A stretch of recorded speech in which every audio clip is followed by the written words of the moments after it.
Bienvenido a la Justicia de los Débiles. Esta tarde me acompaña Julio Santiago Alonso, abogado, director de Asuntos Jurídicos de Crianza Sana Argentina. Y quiero darle la bienvenida porque él hace un aporte muy importante a lo que es esta lucha que tiene que ver con las organizaciones que hoy representan un grito que hace un tiempo era de rebeldía y hoy creo que estamos más cerca de políticas que se están acercando a reconocer que existe un verdadero problema en todo esto que tiene que ver con las falsas denuncias, el sesgo de género en la justicia. Voy a dejar, Julio tiene un currículum muy amplio, él ha trabajado acá en Estados Unidos, no es solamente abogado, es profesor de teología y tiene otros títulos que voy a dejar que él se presente antes de hacerle las preguntas. Bienvenido, Julio, por favor, presentate para la audiencia. Desde ya un gusto enorme, desde ya un saludo gigante a toda la provincia de Tucumán, un saludo enorme también a Cardoso, señor Cardoso, que me ha tenido la amabilidad de poder invitarme a su programa. Bueno, como ya lo ha dicho eh, el entrevistador, soy abogado, trabajo en todo lo que es la cuestión, principalmente el derecho penal y cuestiones de falsas denuncias, soy profesor de filosofía, teología, me gusta mucho el piano, y bueno, tenemos varias cosas para trabajar. ¿Estás ahí? No sé si se cortó la imagen. Estoy acá, quédate tranquilo, Ah, estaba tratando de cambiar de ¿me cámara. veo? Estaba tratando de cambiar de Está cámara bien. porque me está tomando con la cámara SD y yo quería que me tomara con la cámara HD. Pero bueno, evidentemente he tocado algo y ahora no puedo volver a la cámara. Quédate tranquilo, te estoy escuchando. Quiero que sepa que te estoy escuchando. Buenísimo. Y acá lo importante, más que la gente me vea a mí, lo importante es que la gente te vea a vos.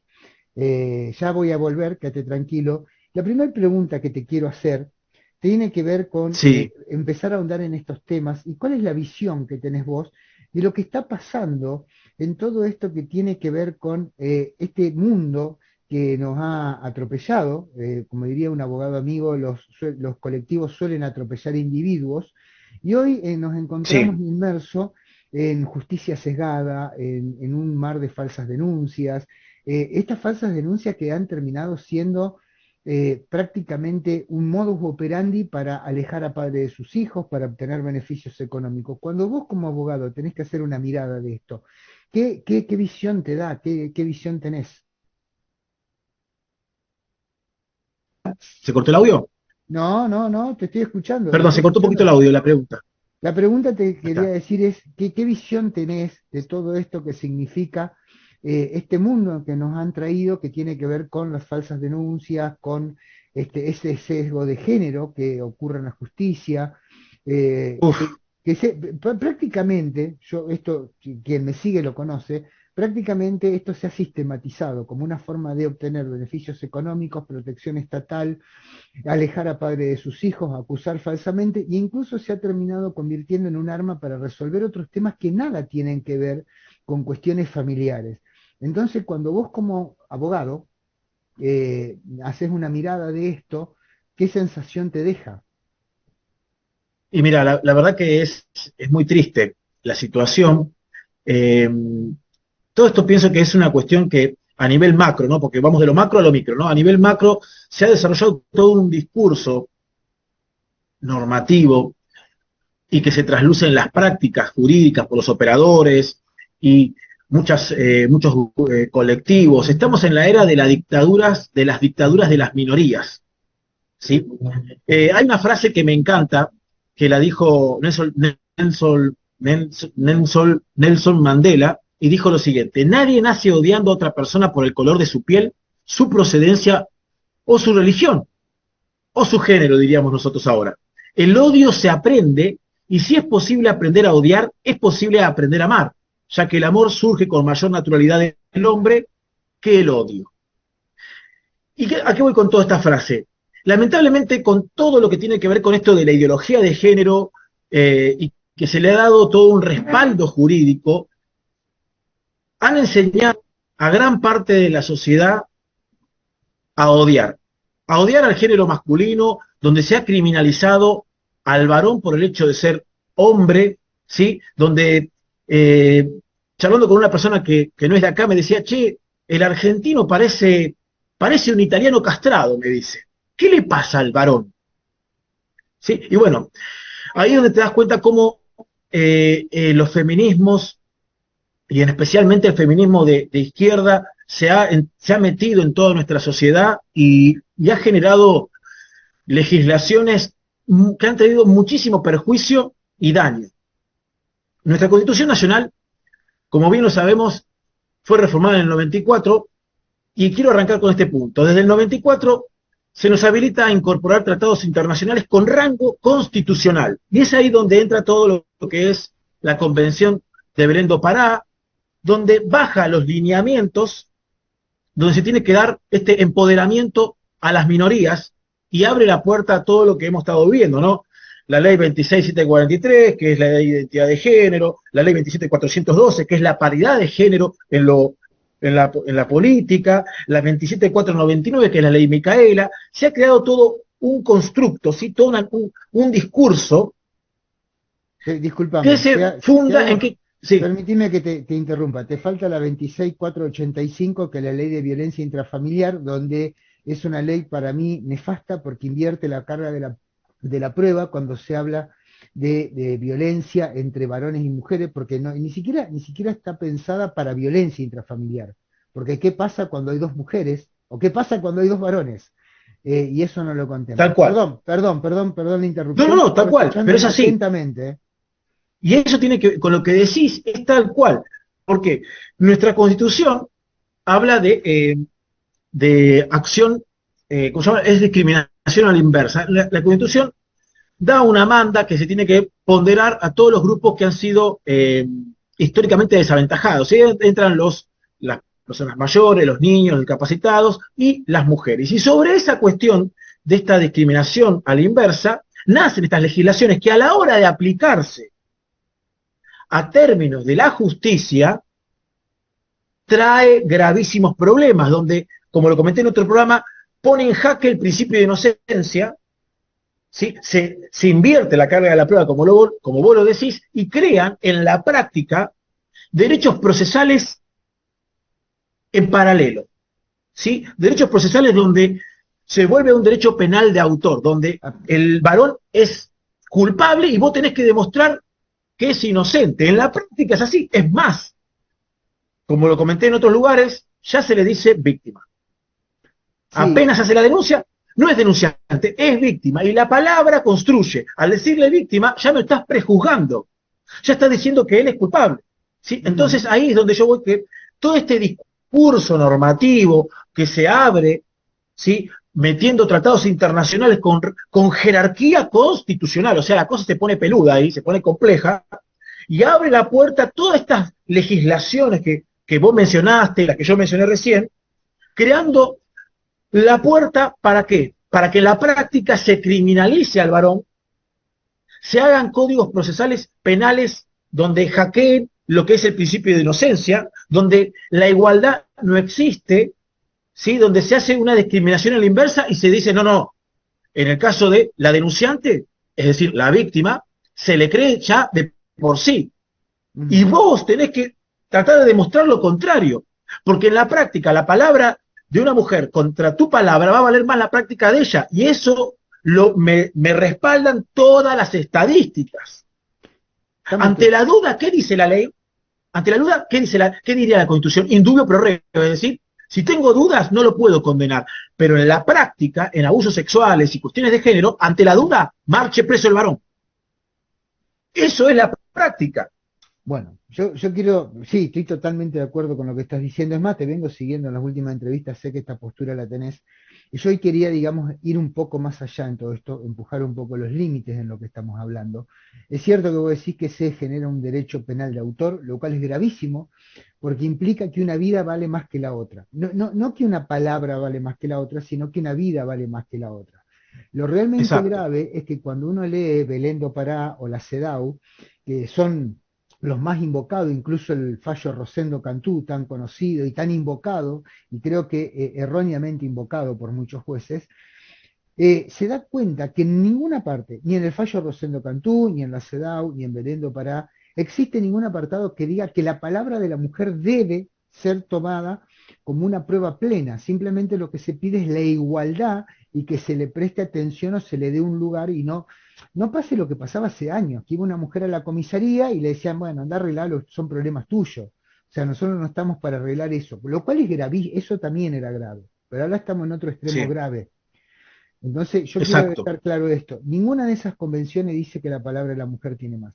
Yo te voy a hacer una pregunta, porque vos caíste en un tema que tiene que ver con el testimonio como única prueba.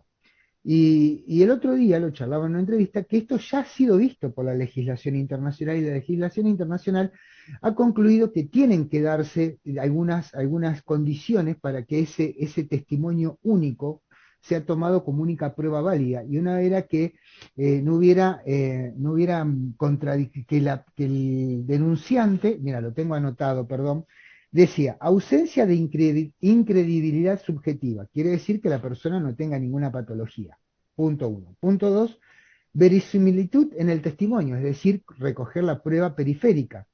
Y la tercer condición es persistencia en la incriminación, que quiere decir que el relato se ha sido el mismo en el tiempo. Ahora bien, vamos a analizarlo juntos si querés. ¿Te puedo preguntar sobre esto? Sí, sí, Ausencia totalmente, de totalmente. incredibilidad subjetiva. ¿Cómo sabemos si una persona tiene una patología psicológica si no te permiten peritar sobre la persona que denuncia? ¿Cómo se hace eso? No, mira, lamentablemente, ¿qué voy a decir?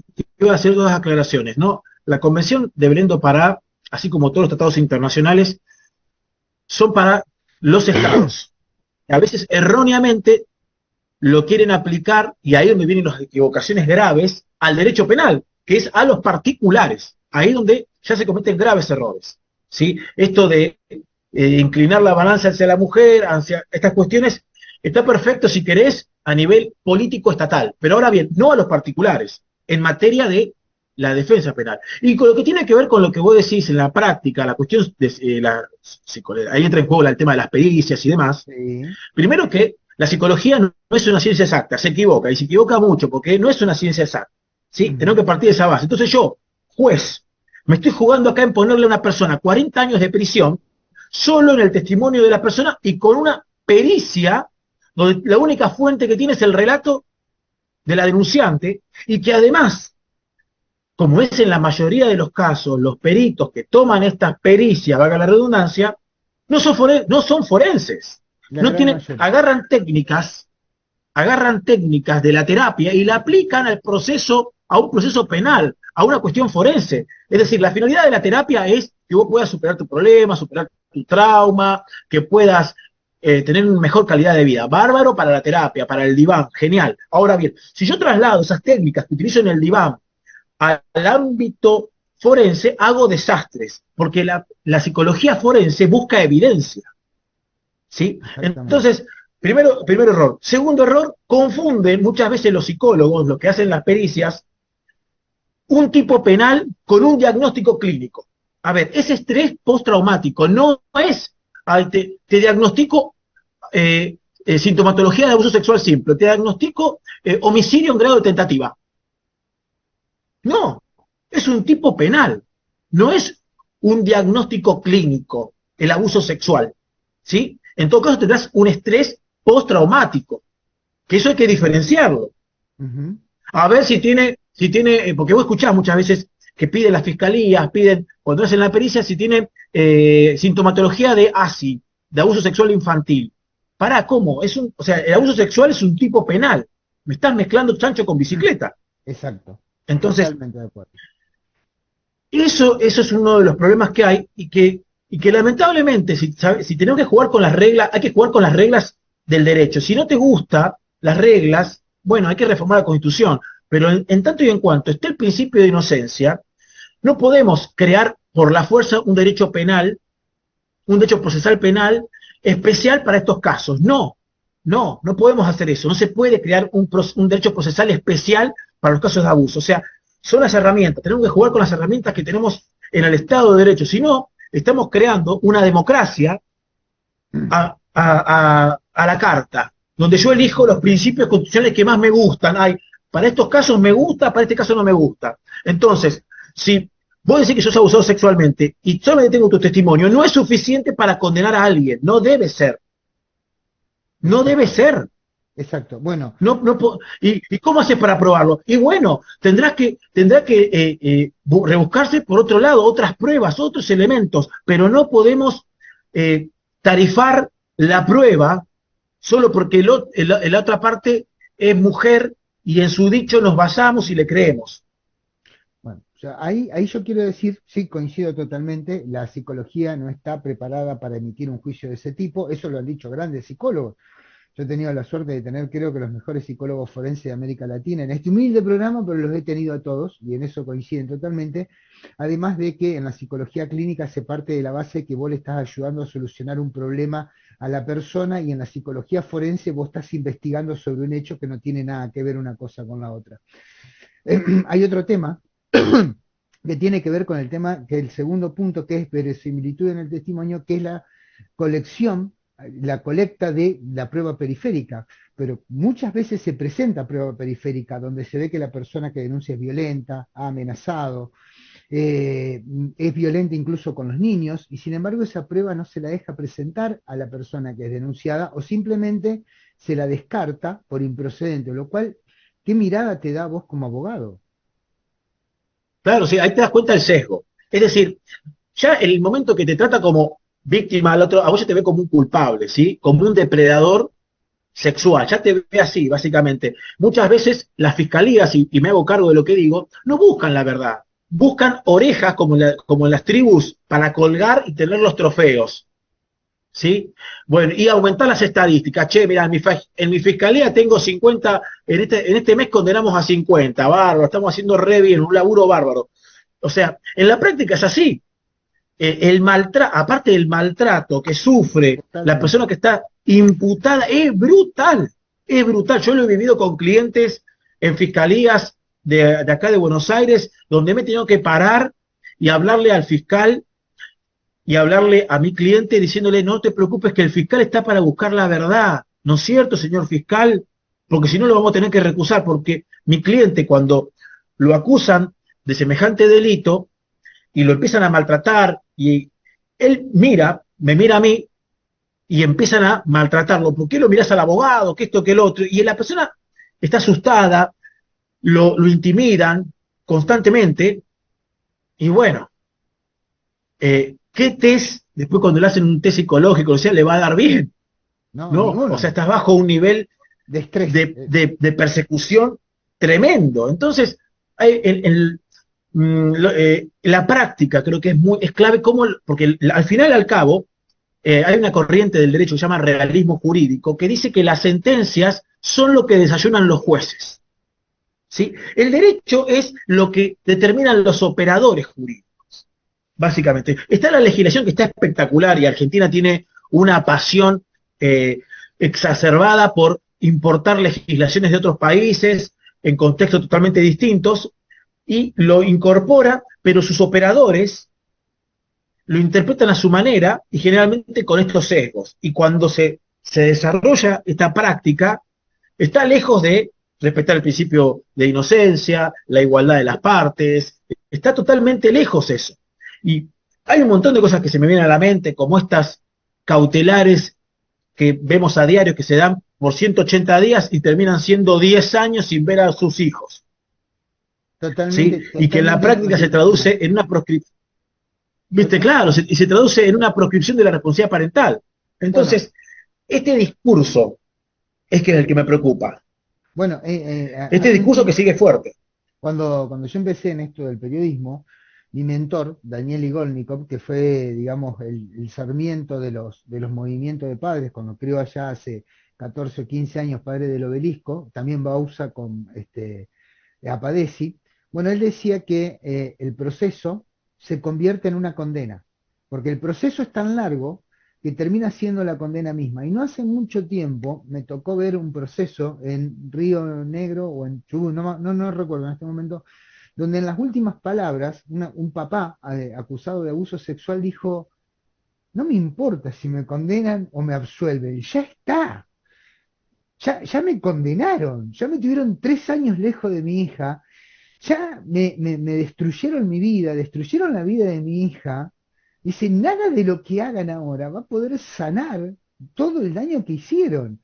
Y ese papá fue absuelto, quiero contarlo, eh, y realmente por eso te digo, si el proceso mismo no se vuelve una condena. Tal cual, exactamente, sí. En la práctica es así. Mirá, a mí algo que me preocupa muchísimo es el retardo de la justicia que se Terrible. transforma en una injusticia. Vos fijate el tema de la Cámara Gesell, años para que se tome la Cámara Gesell, eh, y en ese interín aparecen todo lo que tiene que ver con la implantación de falsos recuerdos, eh, La alienación se parental. desdibuja la cuestión, o Me hago sea, cargo de lo que digo. la alienación parental, La exactamente, alienación parental. Y yo sé que la ustedes alienación parental, se cuidan mucho de exactamente. decirlo y está bien, porque después les rechazan un montón de cosas, pero la alienación parental existe, eso está fuera de discusión. Me Sí, parece una estupidez que haya operadores uh-huh, judiciales que digan que no existen porque no están en el DSM-5. En el DSM-5 tampoco están los psicópatas y sin embargo condenan a la gente por ser psicópata. Así que realmente cuando vienen con ese exactamente. discurso me parece una estupidez. Ahora, Sí, sí. Julio, acá estamos hablando, vos dijiste algo muy claro. Derecho penal de autor, doble derecho penal, ignorancia de los principios básicos de la justicia. Es decir, que estamos en un estado de injusticia. ¿Vos sentís que hay un estado de injusticia? Mira, ¿Te sí, la comprometo? verdad que sí. Primero por, sí, sí, ¿Te comprometo con hay la retardo. pregunta? Sí, No, no, no no, sé para si te nada, sí, sí, comprometo con la totalmente. pregunta, ¿eh? Guarda. No, para nada, totalmente. Estamos ante un estado de injusticia porque primero por los tiempos. O sea, suponete que la persona, vamos a suponer que el proceso fuese perfecto. Ya que tarde 10 años, es una injusticia tanto para el que supuestamente lo sufrió y para el que está denunciado. Es un estado de injusticia para ambos, ese estado de incertidumbre. O sea, ¿de qué me sirve 10 años, 20 años, como vos mencionaste recién? Ya está, ya pasó tanto tiempo que se volvió una injusticia, Ya está, ya está. ¿sí? Entonces, ahí es donde, bueno, yo sí puedo vislumbrar como una pequeña luz al final del túnel, ¿sí? Pese a todas estas normativas y legislaciones que hay, es que, bueno, que ya hay organizaciones que están dando el paso de ser más que un grupo de personas que se juntan para hacer terapia y un espacio de catarsis.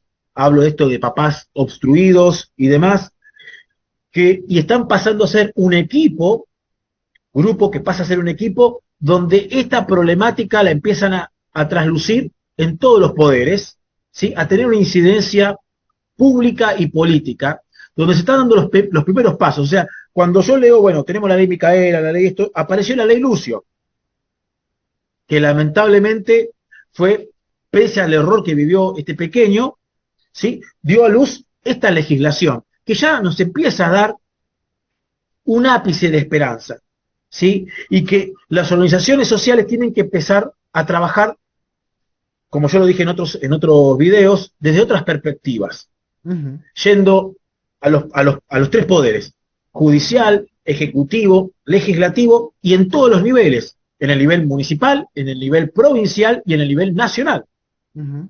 ¿sí? Para procurar una visibilización, para ver herramientas de capacitación, ¿sí? Y sobre todo para poder tener herramientas también en lo judicial. Y también, desde el punto de vista constitucional, hay herramientas, ¿sí? Ahí Que se iba, pueden ahí iba. llegar a hacer para poder llegar a la Corte, para poder llegar a la Corte Suprema, para que se pueda interpretar esta situación, para hacer una acción colectiva, ¿sí? Hay distintos mecanismos que se pueden utilizar, pero para eso tenemos que organizarnos, trabajar. Yo siempre animo a que las organizaciones puedan desarrollar su objeto como persona jurídica para que también puedan presentarse como amicus curiae, es decir, como amigos del tribunal, cuando hay una situación problemática y grave, puedan invocarse a asociaciones que trabajan en esta temática y puedan expresarse. Entonces, una ONG como Crianza Sana o demás puedan presentarse como amigos del tribunal para que hablen de la problemática, de lo que viven. Y además también ir a los centros de formación de los operadores jurídicos, dar el debate en las ¿Qué universidades, tema? en ¿Qué los colegios tema de es ese? psicólogos. ¿Qué tema es ese? Lo que vos estás planteando es el meollo. Yo te aclaro que acabás de plantear el meollo del problema. Yo soy un eterno estudiante de Derecho que nunca pude terminar la carrera, ya la empecé como 3 veces, y a mí me tocó, después de muchos años, volver el año pasado a la universidad y debatir con 350 personas que te hablaban de la ideología de género, y cuando vos los apurabas y le decías, bueno, a ver, te escucho, dame tus argumentos, no los tienen. Pero repiten, repiten, repiten, porque las universidades se han vuelto centro de adoctrinamiento. De hecho, he discutido con profesores Exactamente. y hasta con jefes de cátedra que no te saben sostener cuando vos los empezás a encerrar acá y allá y ponés tus argumentos, no saben sostener esa idea. Yo te escuchaba el otro día, y ahora sí te voy a dejar porque te escuché el otro día con una abogada venezolana que estuviste en el programa Somos Miles, programa hermano, un nuevo Sí, programa hermano, y de hablar de estas alternativas que existen en presentaciones colectivas. Yo te pido que le hables a la gente, más que a mí, y le cuentes cómo serían esas presentaciones colectivas, porque yo tengo preguntas y espero que me alcance el tiempo. Tengo preguntas sobre eso. ¿Te gustaría contarlo, Julio? sí, me encantaría, estaría bueno también, que lástima no está mi compañera acá, que ella es especialista en constitucional. Si me llega a escuchar me va a decir, Julio, faltó esto, faltó lo otro, pero sí, Hacemos básicamente, otra. ¿Querés eh, hacer otra entrevista? ¿Querés que sí, hagamos otra entrevista sí, más? sería espectacular. La hacemos con ella. Sería espectacular yo creo que sería espectacular para que ella pueda desarrollar bien cómo sería el proceso. Pero básicamente, te cuento, puedes hacerla por el lado de como persona jurídica, ¿sí? Es decir, una ONG que tenga su personalidad jurídica ya establecida, puede hacer la presentación, ¿sí? O una persona, ¿sí? Que invoque un interés difuso, es decir, que este caso se manifiesta en muchos otros, lo pueda también plantear, ¿sí? Y hay otras herramientas, pero básicamente esos serían los dos principales caminos que se pueden hacer. Yo en su momento, hace muchos años, cuando era estudiante de Derecho, trabajaba en las clínicas jurídicas de interés público, ¿sí? Donde ahí buscábamos casos que repercutan a nivel comunitario. Por ejemplo, en Capital Federal hicimos el caso de Cliva, que no cumplía con el cupo de personas discapacitadas. Es decir, la Constitución de la Ciudad de Buenos Aires establece que tiene que haber al menos un 30% de personas que trabajan en el Estado o que trabajan para empresas que están vinculadas al Estado con personas discapacitadas. Y esta empresa no lo hacía. Se presentó un amparo colectivo, que fue que hicimos en su momento, y bueno, salimos airosos y se obligó a las empresas a que incorporen ese 30%. Bueno, de la misma manera, ¿cómo lo hicimos eso? Porque el objeto de la persona jurídica lo permitía, que lo hicimos con la asociación REDI, ¿sí? Que tiene que ver con todas las personas que están relacionadas con la discapacidad. En su objeto, permitían, como es una persona jurídica, permitía el litigio y eso te abría la puerta. Entonces, ese es uno de los caminos que hay, pero creo que tendríamos que trabajarlo con más profundidad junto con la especialista, ¿no? Que ella, Marian se llama, me encantaría que la puedan escuchar sobre esta temática, ¿no? Que es lo que queremos llevar a cabo, porque muchas veces lo peleamos desde el punto de vista del derecho penal, del derecho civil y familia, pero nos olvidamos de la ventana constitucional, que Es importantísimo. puede ser lento, pero qué lindo sería que la Corte se pueda expedir sobre temas tan importantes, ¿sí? Bueno, Poder tener la interpretación de esto, ¿sí? bueno, acá me quedan 10 minutos nada más, lo cual se me pasó volando. Quería que fuera más larga esta entrevista. Te comprometo por una nueva con tu colega, si querés el martes que Dale, viene, no sí, hay ningún problema. Si querés, te comprometo por el martes que dale, viene, lo hagamos con tu colega y hablemos de todo esto. Dos preguntas, ojalá me alcance para las dos preguntas. La primera pregunta, ¿no dale. sentís que hay, cuando vos hablas de todo esto, no hay demasiado ese egoísmo dentro de las instituciones que dicen defender todo lo mismo, pero que están atomizados en 174.000 grupos de padres y todos creen tener la solución? Sí, sí, uno Hay ve la mucha, guerra de egos, hay mucha sí, gente uno ve la currante con guerra, esto. Hay mucha gente claro, currante. sí, hay una, Guarda. claro, sí, hay mucha, pasa en todo, me viene la publicidad de TN, pasa en la vida real, pasa en TN, ¿no? Es mucho el tema de la competencia de los egos, es algo de la naturaleza propia, ¿no? Por eso es muy importante no perder de vista qué nos convoca, ¿sí? ¿Qué nos convoca? Es decir, porque si no, al dividirnos en tantos, por ahí estaría bueno tener una federación. Me han comentado por ahí que está surgiendo la Sí, idea de una soy, federación, soy parte de esa que federación. sería muy bueno. Hace un año que, mirá, Yo se los dije, y lo voy a decir públicamente, yo los quiero mucho, a los chicos, los veo con muchas ganas, pero ¿sabe cuántas iniciativas de esta hubo? 1 millón, y siempre por H por B, y porque lamentablemente en el medio de todo esto hay gente que está currando, curra con el dolor de lo que le pasó, curra con el dolor ajeno, hay mucha gente currando. Pero bueno, lamentablemente estamos metidos en esta salsa, siempre dice Fabián Cruciani, que es el presidente de Padre de Río Negro, a esta pelea no la buscamos nosotros, nos trajeron, no nos queda otra que pelear. Y Tal la otra cual. pregunta es si no ves demasiada protección política de estas ideologías. ¿No ves que ha sido muy Sí. protegido? Ahí están todos en la No, misma pero bolsa. esto es algo, mirá, cuando, esto ya viene de hace años. Cuando yo estaba estudiando Derecho hace un par de años, ya se veía venir, de hecho, la Fundación Ford, muchas fundaciones, la Fundación Soros, Rockefeller. fomentan todo lo que se llama la Agenda 2030, ¿sí? Open Society, Ujú. fomentan becas, estudios para que se enfatice estas cuestiones de lo que yo llamo las dictaduras de las minorías, donde ahí viene un poco todo el tema este de la generación cristal, que no, cuidado que hablas, podés lastimar al otro, ofendés, y andamos todos, viste, como con miedo de ofender a alguien, ¿no? Entonces, ahí nos viene el tema este, ¿no? Cómo puede ser que en lo discursivo y en lo mediático esté tan instalado esto, tan instalado, que, como vos decís, hablar de la alienación parental es como si fuese una mala palabra, cuando no lo es. Y te hacen una cancelación, una proscripción por hablar de determinados temas. ¿Sí?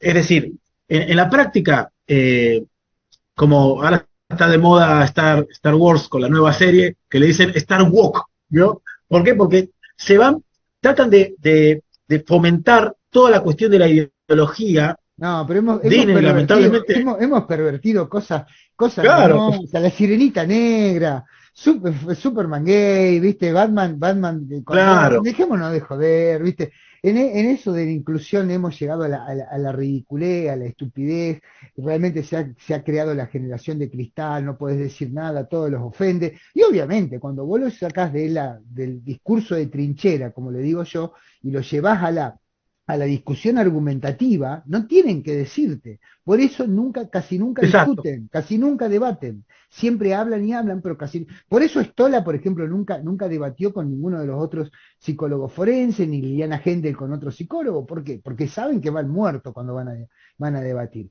Nos queda tiempo, Tal y a cual. mí, a mí siempre, siempre, igual, aunque nos quede tiempo, porque la vamos a usar hasta el último segundo, me gusta que el invitado deje un mensaje a la sociedad. Yo creo que todos tenemos algo para decirle a la sociedad. Y a mí me gustaría, porque nunca te pregunté cómo llegaste a esto de ayudarnos a los papás. Yo soy un papá obstruido, antes que periodista. Yo primero fui papá obstruido y después fui periodista. Eh,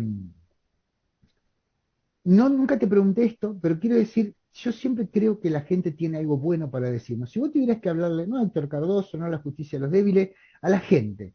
Si Julio Alonso, que sos un pibe joven, pues se te nota que sos un chico joven, al lado mío por lo menos seguro, pero sos una persona con mucho futuro. Y a vos algo te empujó y te llamó a ser parte de estos movimientos y de alzar la voz. Si vos desde el lugar que estás, le tuvieras que decir algo a la sociedad, ¿qué le diría Julio?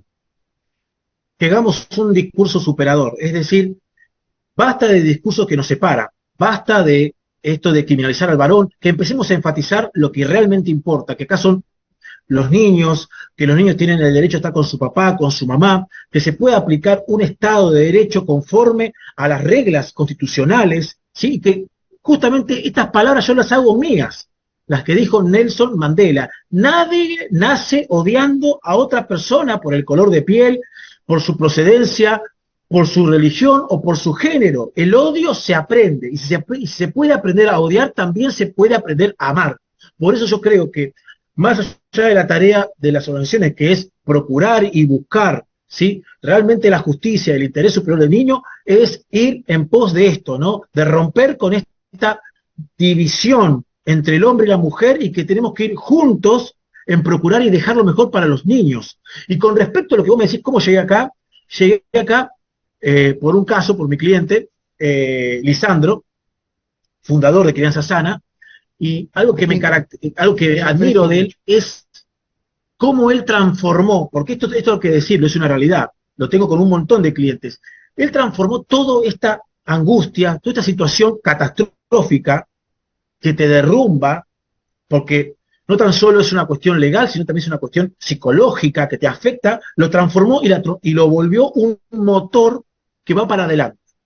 Me ha pasado con otras personas que he conocido que vivieron la misma situación y se les transformó en un tumor, en tumores. Jóvenes de 35, 40 años que están llenos de tumores porque me lo metieron para adentro. Otros que, como lamentablemente sabemos, lo han llevado para el suicidio. Pero, gracias a Dios, me tocó un cliente como Lisandro, que él transformó todo su dolor, toda su angustia, todos sus temores en esta fuerza creciente que es Crianza Sana. ¿Sí? Y yo creo que eso es valentía, ¿no? Porque todos tenemos miedo, pero como dice, hoy estoy con Nelson Mandela, ¿no? Como dice él, que el hombre valiente no es el que no tiene miedo, sino que el que tiene miedo y los enfrenta. Y yo creo que estamos enfrentando acá estas estructuras que quieren dividirnos, estas estructuras que quieren separarnos, que quieren corrompernos. Y tenemos que dar un discurso superador.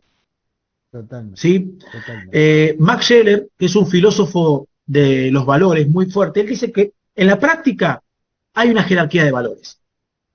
Y hay valores que son superadores de otros. Y en este caso yo creo que el valor de la niñez, el valor que representa la niñez, la inocencia, es un valor que supera estas dicotomías de querer crear una guerra entre ambos sexos. No, yo te agrego una frase que a mí siempre la tengo, que es de Martin Luther King, que dice: no me asusta el ruido de los malos, me asusta el silencio de los buenos. Y me queda solamente un minuto, pero en un minuto te voy a hacer la pregunta. Esta es una pregunta pesada y en 30 segundos, si querés contestarla, pero igual es una Dale. pregunta que es para estudiar. Esta aplicación por parte del Estado de estos sesgos, ¿se podría considerar un crimen de lesa humanidad por parte de los operadores de la justicia? Y tenemos que definir qué es crimen de lesa humanidad, ¿no? O Una sea, cuando yo me pongo persecución a un grupo de una persecución sistemática, planificada, sistemática, ¿sí? planificada con los poderes del ¿Sí? Estado a un grupo determinado. Por ejemplo, Exactamente, 30 segundos. ¿Vos qué exactamente, sí, crees? sí, tranquilamente, sí, se podría, tendríamos que, justamente, si establecemos, la verdad que no me lo puse, no lo evalué, pero si yo analizo lo que es la definición de lo que es lo que fue el holocausto, ¿no? Una planificación, ¿sí? Lo que son toda esta cuestión de un genocidio, esta planificación estatal, utilizando las estructuras del Estado de Podría manera ser. consciente, sí, se podría llegar a considerar, exactamente. Bueno, se nos terminó el Sí, sí, sí. tiempo. Hoy sonaría terrible, Se nos terminó hoy el sonaría tiempo. terrible, pero Te espero el martes que viene. bien, ¿Te animás el martes que viene que hagamos otro programa? dale. Listo, Sí, por supuesto, el martes que viene otra vez voy a estar con vos y con Marian. con tu colega, con